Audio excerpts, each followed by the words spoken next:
tanga si Iliana para magpauto sa patibong mo.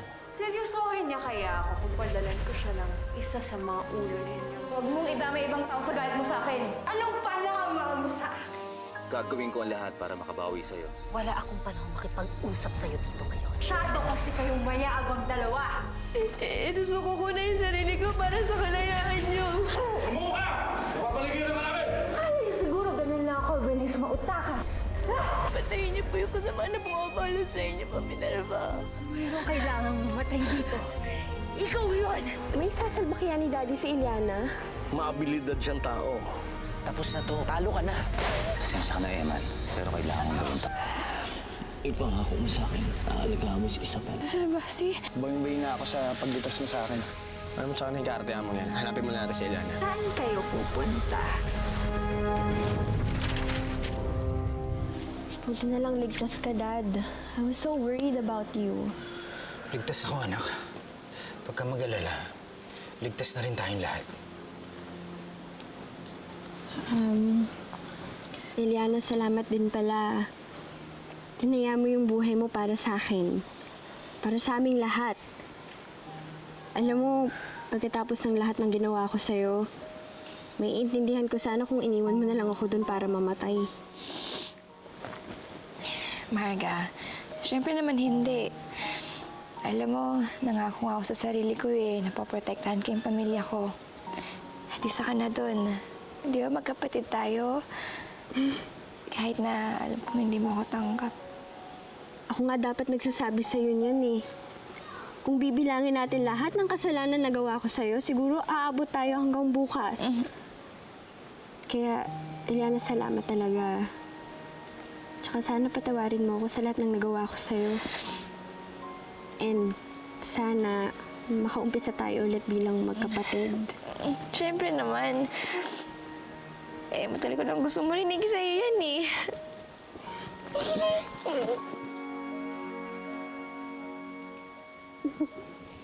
Tama na iyak.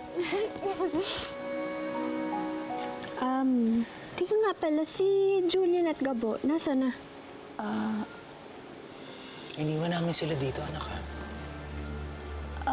Dad, sumunod kasi sila kay Iliana sa gubat eh. Pumbal kasi Julian tsaka si Gabo. Baka makita sila ni Ma'am Minerva. Iliana, dito ka lang. Hayaan na natin yung mga pulis maghanap sa kanila. Pero Daddy, nandito po sila dahil sa akin.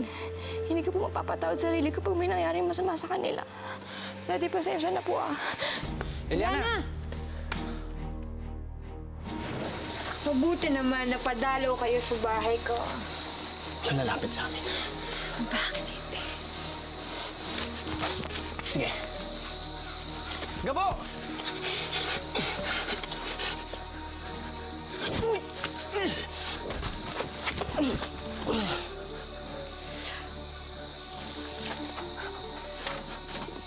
Huwag mo sasaktan, please.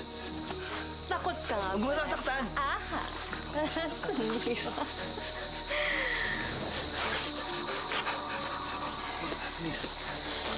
Kaibigan, may bisita.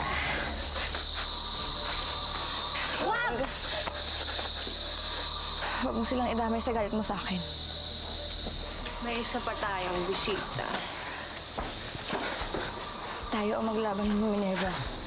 Gusto mo maglaban? Sige. Walang problema. Iliana! Iliana!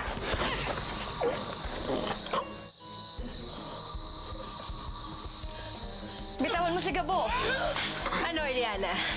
Sino kaya ang ililigtas mo sa kanila?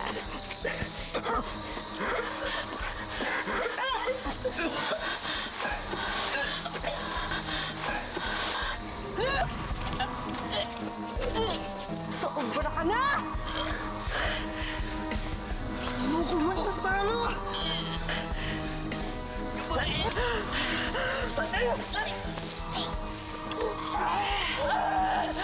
Tulungan mo ako! Sige na, please.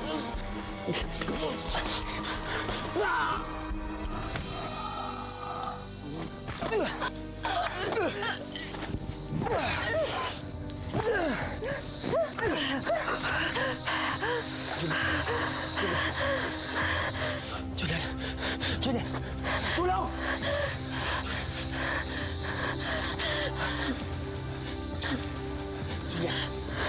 Ano nangyayari? Ang itim na serpente. Mamatay na. Ang itim na serpente. Kaya nawalan na rin siya ng kapangyarihan. Eliana, tulong! Eliana! Eliana! Sir! Daddy! Ano nangyari? Daddy, wala na po si Ma'am Minerva.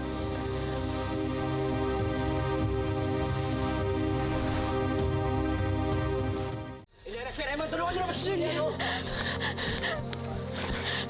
Ano nangyari kay Julian? Kaya siya kanya Sir Bente. Sinaha. Sinaha pwede gumamot sa lasang dumadaloy sa katawan ni Julian.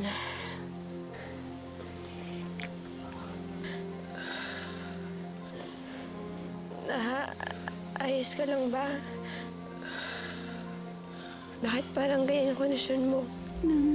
Hihina ang buong kong katawan. Kaya mo ba bang gamutin si Julian? Susubukan ko.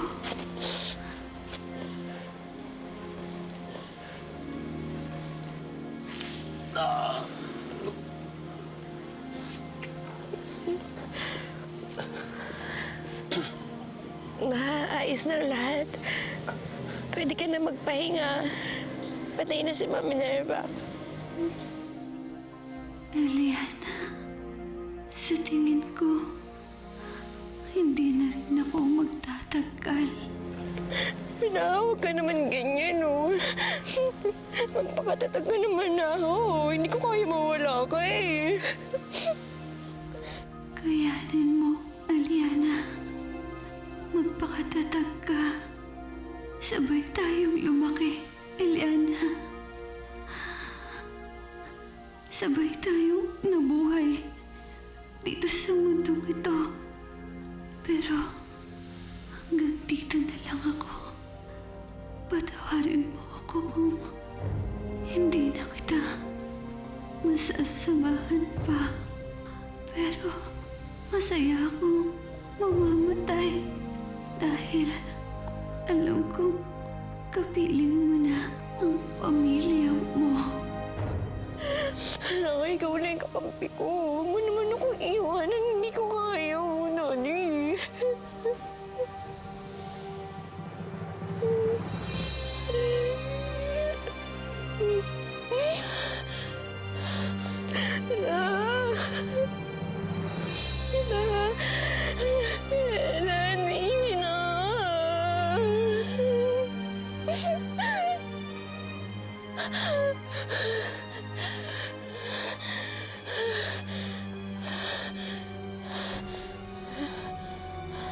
Eliana. Eliana. Eliana. Anak.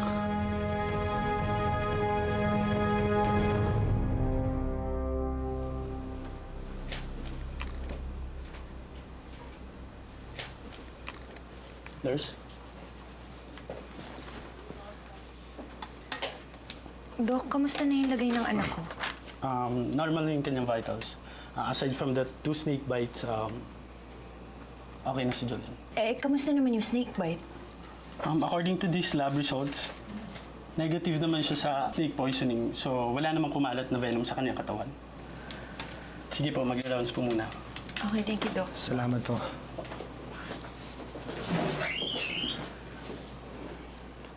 Ma, sabi ko naman sa'yo magaling na ako.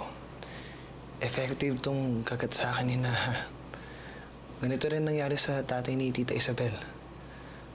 Malakas na ako, promise. Nak, worried lang ako. But at the same time, thankful dahil ligtas ka na. Ma, Bakit? ano nangyari kay Eliana?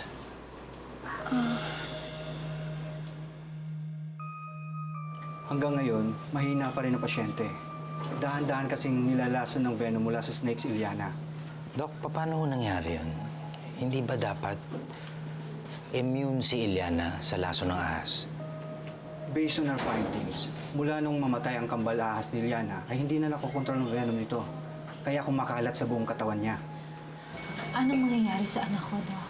Kapag hindi maagapan, maaari niya ito'y kumatay. Kaya we're proposing na tanggalin na kagad ang ahas sa katawan niya. Dok, sinubukan ako ni si Professor Banal yan eh. Halos mamatay nga si Eliana doon sa operasyon na yan eh. We don't have a choice. Wala na tayong oras. Kapag nakakabit pa rin ang ahas sa katawan niya, patuloy nakakalat ang laso nito. Masisiguro niyo ba ang kaligtasan ni Eliana? To tell you honestly, hindi rin kami sigurado. Masyadong komplikado ang gagawin ng paghihiwalay kay Eliana at sa ahas ito. Pero kaysa naman hayaan natin siyang unti-unting mamatay sa sitwasyon niya, mas may chance naman siyang mabuhay sa binabalak namin. It's your choice. Emma, kung magiging successful ito, pwedeng mamuhay ng normal ang anak natin. Sige, Dok. Pumapayag na ho kami sa gusto ninyo.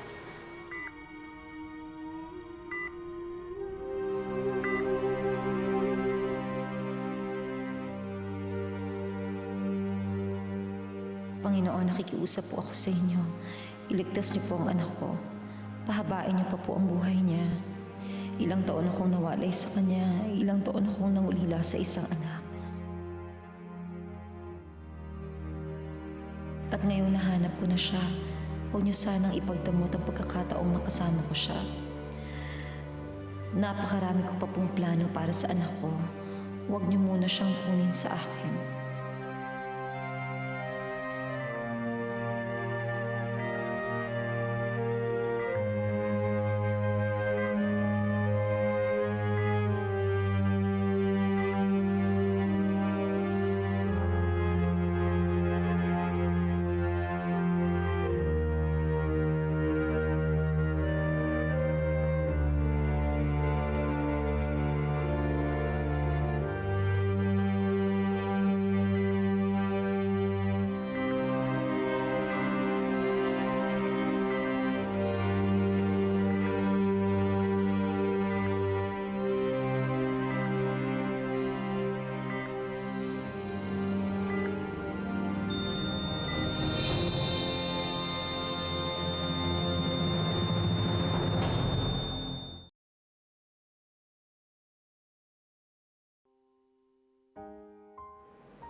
Iniwan mo na kami kaagad.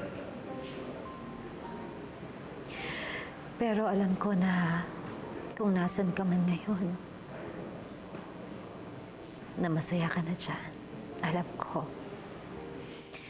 Hindi ka na muling luluha at masasaktan pa dyan sa langit.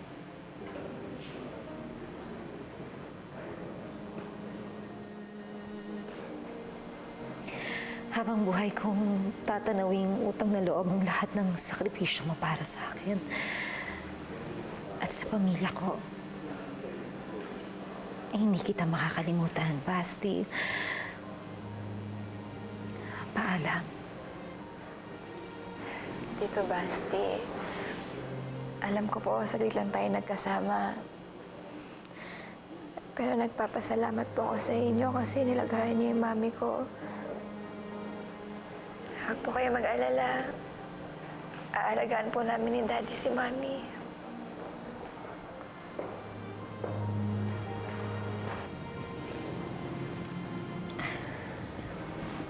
Eman, naisip ko lang na pagkatapos ng lahat ng ito,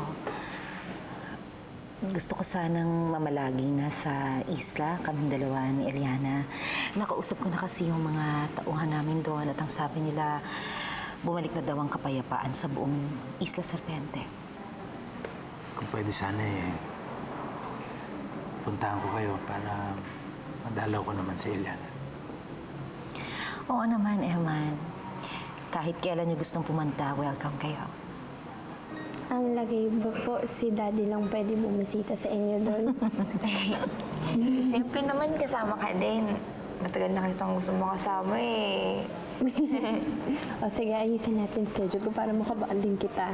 Sige, basta pumunta po kayo agad ha. Eliana, papakabait ka. Alam ko naman Hindi ko na kailangang magbilin sa'yo at napakabait mong bata.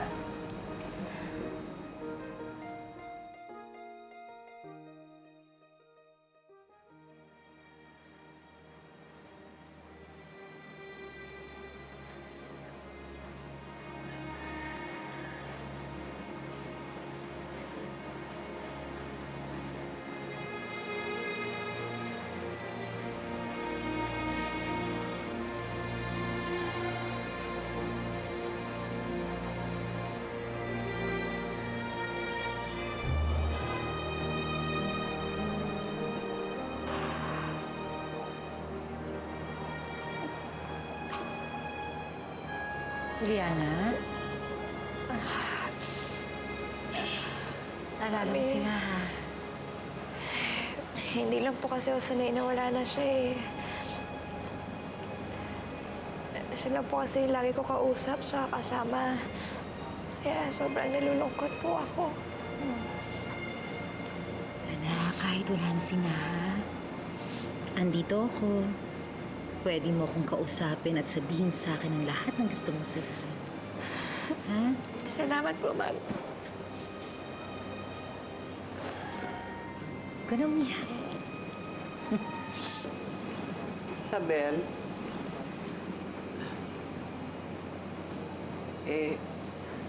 ngayon na pala ang punta nyo sa isla. Ito, may pabaon ako sa anak mo. Ilang pirasong bagong damit. Para naman hindi masabi ng mga tauhan natin doon na lumam ang damit ng apo ko. Apo? Patawarin mo ako, Eliana. Alam ko naman na marami akong kasalanan sa'yo. Kulang ang sorry sa mga nagawa kong kasalanan sa'yo eh. Patawarin mo ako, Apo. Hayaan mo akong makabawi sa'yo. Hayaan mo ako. Hayaan mo akong makabawi sa'yo. Lola, wala naman po sa akin yun eh. Hindi minsan po, hindi po ako nagtanim ng sama ng loob sa inyo. Salamat. Salamat.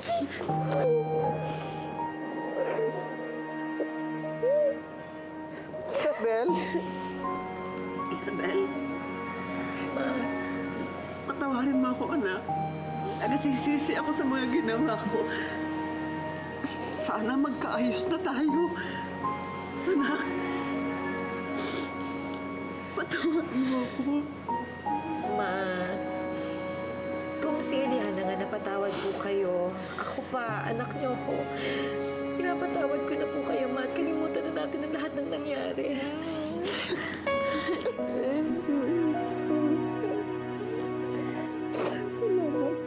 Oh, anong drama ito? Bakit hindi ako kasali? Kasama natin si Papa, syempre.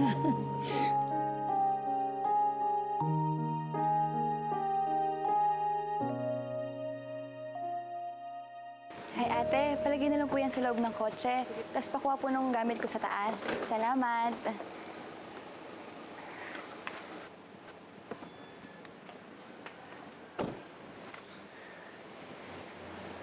Julian.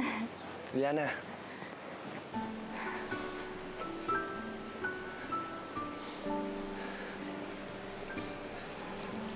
Kamusta ka? Okay lang. Gusto mo muna tayo dun? Sige.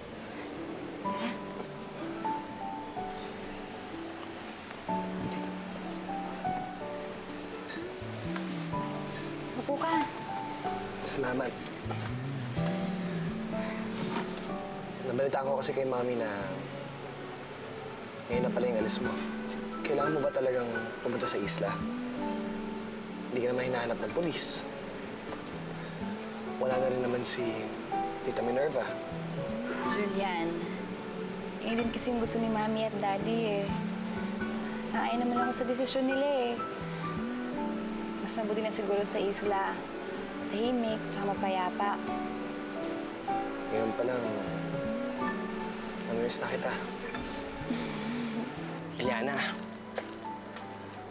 Sa laki mong yan, bakit? Paano ka nagkasya sa puso? Uy. Elana, mahal kita. Masyadong diretso eh. Ito na. Gabo, bahala na. Kaya mo yan. Huwag ka lang papalpak sana. Kaya mo yan. 1, 2. Naku, Juliet, napaka-bolero mo talaga. Seryoso ka, Eliana.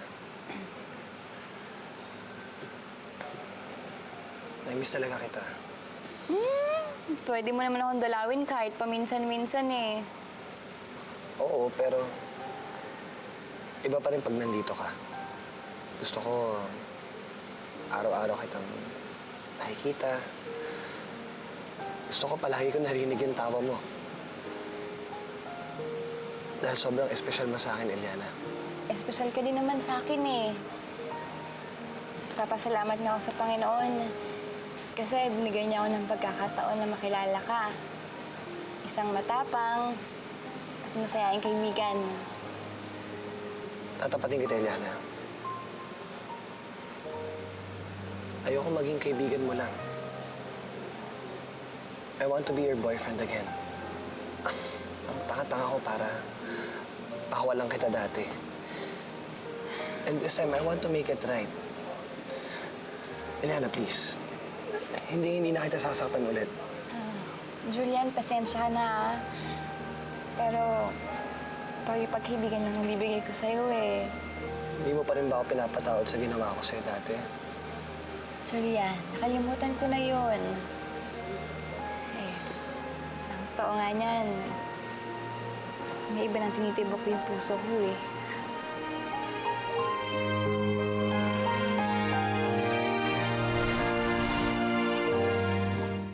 Bagal mo sigaw. Yan, naunahan ka tuloy. Bagal mo kasi.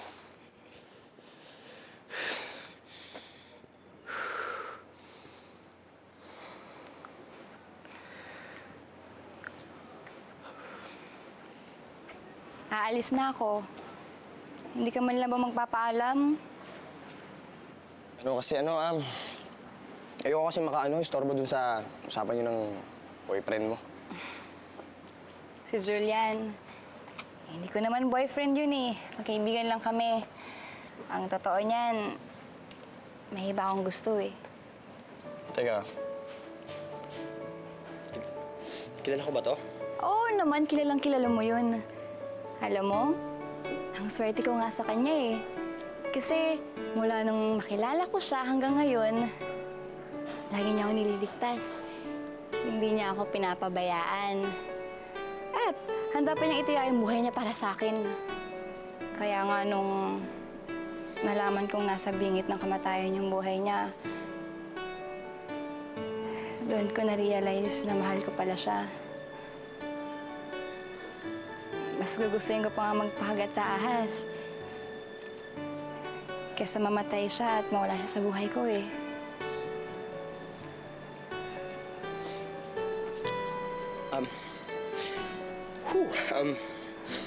Ito bang sinasabi mo lalaki guwapo? Sakto lang. Sakto. Oo, sakto lang. Sakto. Ano ba? Biro lang naman kasi yun eh. Ang totoo niyan, siya nga yung pinakagwapong lalaking nakilala ko. Uy, dapat lang. Ay, seryosong usapan na nga. Totoo ba yung sinabi mo na mahal mo na siya? Oo, Gabo. Matagal ko nang nararamdaman na mahal kita.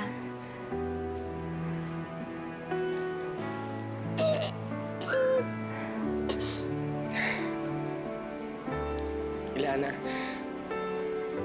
mas mahal na mahal kita. Promise.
Eliana? Ma? Oh, bakit parang hindi maipintay ang mukha mo? May problema ba? Iniisip ko po kasi yung mga naiwanan natin dito sa Manila eh. Eh di ba, nag-promise naman ng daddy mo na kapag libre sila ni Marga, dadalawin ka nila sa Isla Serpente. Huwag ka na malungkot. Sige na nga. Tara na po. Sandali, hinintay tayo. Sino pinintay natin? Hintayin lang natin. Eliana!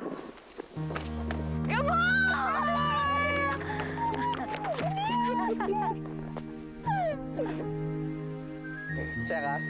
Hindi mo naman sinabi na sasama ka. Hindi, kasi kinausap ko ang daddy Eman mo. Naisip ko lang kasi na 2 babae lang tayo sa isla. So, pinakiusapan ko siya at pumayag naman siya na dalhin natin si Gabo at binigyan siya ng vacation leave sa Snake Farm. Para may kasama tayong lalaki sa isla. Happy ka? Opo, sayang. Sayang nga po wala si Daddy dito eh. Siguro po, kung dito sila Daddy, siguro po mag-enjoy yun. Parang ang saya-saya niyo, ah.